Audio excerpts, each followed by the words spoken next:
প্রবৃত্তিকে বদলানোর একমাত্র উপায় ছোটোবেলায় যে যতক্ষণ অবধি মানে শিশুত্ব জ্ঞান থাকে, সে 15 বছর, 14 বছর, 13 বছর, 18 বছর যাই হোক, সেইটাকে ফলো করা। সেইটাকে ফলো করে জ্ঞান যেটা জ্ঞান তো থাকে যে এইটা ভালো লাগলো না, এটা ভালো লাগলো না। ছোটোবেলায় শৈশবে 14 বছর অবধি তো জ্ঞান থাকে, সেই জ্ঞানকে ফলো করে সেই রাস্তায় পরবর্তীকালে চলা উচিত। সেম কাঠামো মানে সেম শুরু করা উচিত, যে 14 বছর বয়সে আমি কেমন ছিলাম, 13 বছর বয়সে আমি কেমন ছিলাম, ঠিক ওইটাকে অবলম্বন করে ধীরে ধীরে ধীরে ধীরে আগানো উচিত।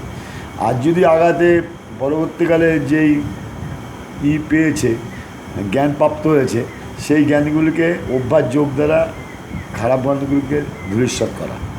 এই তো সত্য গুণ অধিকারী তো ছোটোবেলায় হয়, সত্য গুণের অধিকারী থেকে সামনের নেক্সট যে পর্যায়গুলো থাকে জীবনে, সেইভাবে আগানো উচিত ছোটোবেলাকে কেন্দ্র করে। সে 18 বছর ছোটোবেলা হতে পারে, 12 বছর হতে পারে, 16 বছর, যুগ অনুযায়ী ছোটোবেলার আবির্ভাব হয়, মানে শৈশবের আবির্ভাব হয়।